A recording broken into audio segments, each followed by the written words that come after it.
everyone, and welcome to another edition of Prepare for War, The Road to Civil War series here on the Talking About Stuff channel.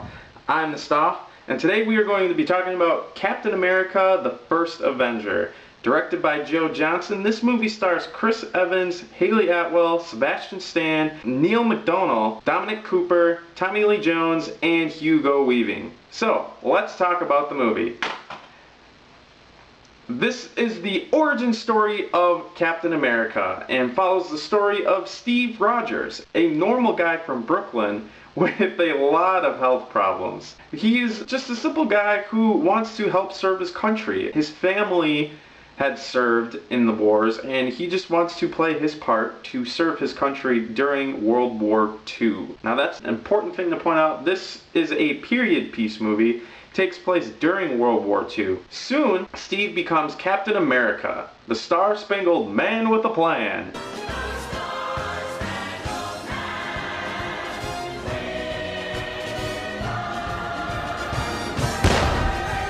And eventually, he leads the Howling Commandos on a hunt to take down the evil Red Skull and Hydra. Now, this is a movie that received so-so response from moviegoers. And yes, it's not the perfect Marvel film. I recently heard somebody say that this movie is a love letter to the golden age of comics. And while I don't want to necessarily steal that line, it's true. Taking it right from the horse's mouth, this is a love letter to the golden age of comics.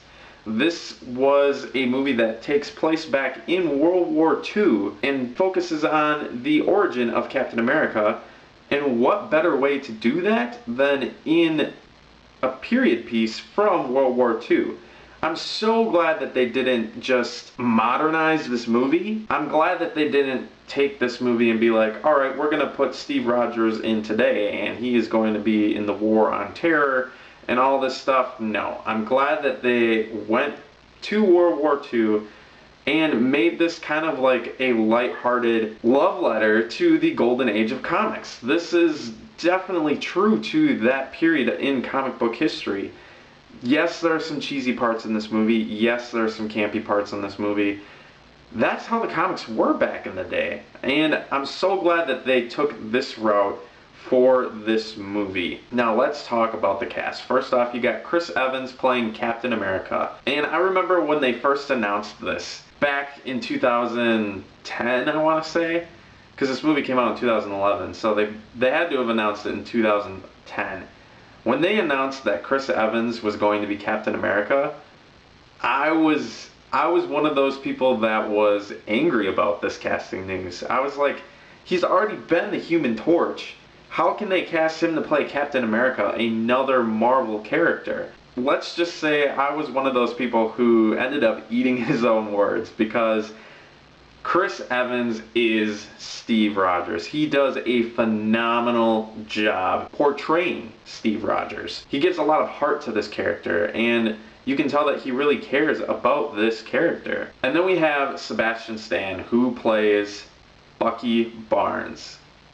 I've said it once, and I'll say it again and again and again.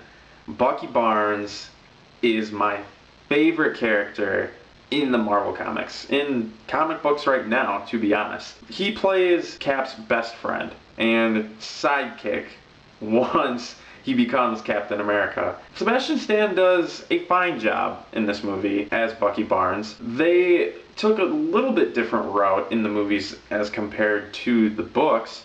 In the books, Bucky is a bit younger. He's around like that 16 to 18-year-old age range. And they decided to just up him up a little bit. Make him the same age as Steve Rogers, which makes sense. There just wasn't enough of him in this movie. That would be my biggest complaint. He does a fine job when he's on screen. I just wish that they would have spent more time with Bucky than what they ended up doing. Now, yes, this is a Captain America movie. This is his origin story. This is the first movie where we get to see him on the big screen. So I get that focusing on Steve Rogers, Captain America, is the important part of this movie and is what you want to do. I just feel like we could have had a couple more scenes to really get to know Bucky, to focus on his friendship with Cap, so that when we get to the Winter Soldier, we understand how close these characters are. We get that these are the best of friends, and we really see their relationship in full.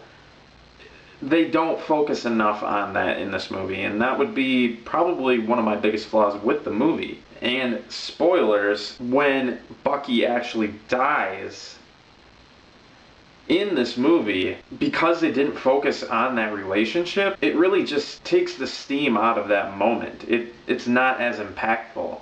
Yes, you feel for Steve because he lost his friend, but since they don't focus enough on their friendship, on their relationship, you don't really feel that he lost his best friend. This guy who is like a brother to him, you just don't really feel it enough because we don't get to see their relationship, their friendship enough. And then we got Neil McDonough as Dum Dum Dugan, the leader of the Howling Commandos. This is an acting choice that I was like, wait, what? That guy? Because if you know Neil McDonough, he is notorious for playing the villain, for playing the bad guy in a movie. This is completely a 180 from anything that he has ever done before, and he does a phenomenal job as Dum Dum Dugan. I look at Neil McDonough and I'm like, yes, you are Dum Dum. He's just so lighthearted and charming and witty, and he really captures the essence of this character, and they did a phenomenal job with this character. Then we have Dominic Cooper, who plays Howard Stark, and he is the best casting that they've done for Howard Stark in all of the Marvel Cinematic Universe. Now, they had pictures of a different guy in Iron Man 1. They recasted him again in Iron Man 2 and maybe 3. And then, of course, we get the younger version of Howard Stark with Dominic Cooper in the movie. This guy, like I said about Neil McDonough and Dum Dum Dugan, this guy captures the essence of Howard Stark. He is charming, he is funny. You really get the rich playboy side of him, but at the same time, he's got a lot of heart and he's got a lot of character. You can really tell that he looks up to Steve Rogers and that he admires him as the person that he is. And so then later on, when we hear Tony Stark talk about Captain America and the Avengers, and he's like, this is the guy that my dad always raved about. This is the guy that my dad looked up to. You really get that from this movie, and so that really carries over into the Avengers, and he just did a phenomenal job. And then we have Tommy Lee Jones as Colonel Chester Phillips. He is the colonel that is in charge of the Super Soldier program. He's like the Colonel General that we follow throughout the story. And Tommy Lee Jones, I mean, he's pretty much just playing Tommy Lee Jones as this war general, but at the same time it works. I mean, he was great in the roles that he was in. I enjoyed the dry sense of humor that he had and the comedic relief that he has throughout this entire movie. Like I said, he's Tommy Lee Jones playing Tommy Lee Jones, the general, in another movie. It works, and I like it. And then we have Hayley Atwell, who plays Peggy Carter. She works for Tommy Lee Jones in this program, and she is Steve Rogers' love interest in this movie. She does a great job. I love Hayley Atwell as Peggy Carter. She is a strong, independent woman who has risen up into the ranks and is in a role that just really wasn't typical back in the day during World War II. And they joke about that in one scene. There's a soldier that's giving her crap like, oh, I'll take you out on the town, dame, and all this other cheesy 40s one-liners, and she punches him in the face. And even when she catches Steve kissing this other girl that pulls him in and starts making out with him, just the fiery sassiness to her, and you can just tell that she's not going to put up for anything. I mean, she's worked hard to get where she is. Definitely is very well portrayed in this movie. I loved seeing her as the love interest for Steve Rogers, and it really adds a lot of weight to the end of the movie. I mean, their chemistry together just works so well that this is one of the saddest endings, I think, to a Marvel movie that I can remember. I mean, when Steve finally wakes up, the last line in the movie, when Nick Fury is just like, hey, you gonna be okay? He's just like, yeah, but I had a date. And it's so heart-wrenching to hear that last line in the movie. It was a powerful ending to the movie, and I really enjoyed it. And we wouldn't have had it if we wouldn't have had such a great performance from Hayley Atwell as Peggy Carter, and just making that believable love interest between Peggy and Steve Rogers. And finally, we have Hugo Weaving. Hugo Weaving playing the Red Skull. You couldn't ask for a more perfect casting. Hugo Weaving definitely embraces the character of the Red Skull. He is the leader of Hydra, which is the scientific division of the Nazis. He eventually branches off from the Nazis and tries to become his own thing to take over the world.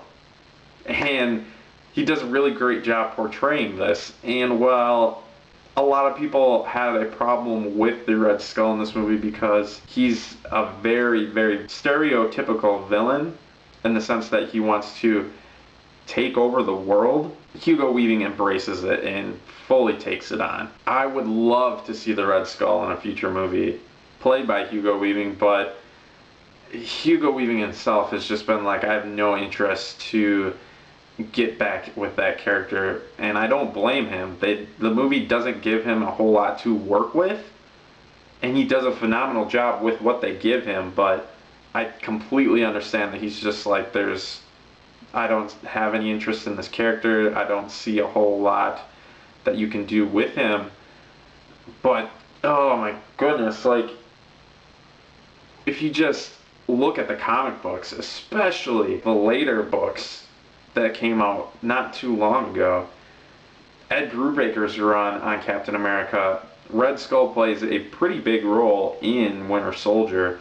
You just look at all of that material, and it's just like, there's so much that you could do with this character that they just didn't do. Again, it makes sense because of the period that it takes place in, and the fact that, like I've said numerous times in this video already, that this movie was a love letter to the golden age of comics. That's how the villains were back then. And so, as much as I would love to see Hugo Weaving do Red Skull again, I don't think that it's going to happen. So there's my take on Captain America, the First Avenger. I personally really enjoy this movie. I realize, like I've said, this isn't the perfect Marvel movie. It's definitely not one of my favorites, but I enjoy it for what it is. I enjoy the fact that this was a love letter to the Golden Age, and that you can really see that theme and just that tone throughout this entire movie. This movie is a bit graphic, a bit more graphic than what was expected in parts. There's a scene towards the end during an airplane chase where a man like literally gets shredded through airplane propellers, and they have like that stream of blood, and I'm just like, whoa, that is really graphic. I enjoy those moments. The action is good when it happens. The character development is really great in this movie for the most part, with the majority of the characters. And the casting was just great all around. I enjoy this movie. My only nitpicks with this movie would be, like I said, I feel like they should have focused more on the relationship of Steve Rogers and Bucky Barnes. I think it would have been really cool to see more of Nick Fury in this movie. Nick Fury originally was the leader of the Howling Commandos, and Dum Dum Dugan was his best friend, his second in command, his right-hand man. And I think it would have been really cool to see Samuel L. Jackson without the eye patch in this movie, and it adds a little bit more mystery to his character. You're like, wait a minute, he was alive back then. How is he still alive now? And I think Nick Fury and Steve Rogers' characters could have a better relationship in the Marvel Cinematic Universe now, knowing that they both understand each other. They were both around in that time, and Nick Fury could then be that person that Steve could turn to after he wakes up, because he's already gone through it himself. he's gone through living this long.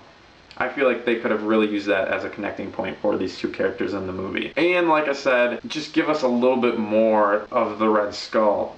Just give him a little bit more to work with. Give a little more to his character other than that stereotypical, I am this mad scientist villain that wants to take over the world. I feel like if they would have just given a little bit more to that character, a little more love and support, Hugo Weaving would have enjoyed portraying that role a lot more, and he would have wanted to come back for future films. So there you have it. And Captain America, the First Avenger, receives the official seal of excellence. Bossa Nova! What? Yeah? Bossa Nova? Chevy Nova? Oh. Excellent! Yeah! Alright, thanks for watching. If you liked this video, please subscribe. Check out my other video in the Preparing for War series where I focus on the first Iron Man movie. I will leave the link in the description below. And check out all my other videos as well. I have videos on TV, movies, comic books, music, all the good stuff right here on the Talking About Stuff channel. This is Stuff. Thanking you for joining me. Be sure to tune in next time when I talk about the Avengers. Thank you all so much for watching, and I will see you all real soon.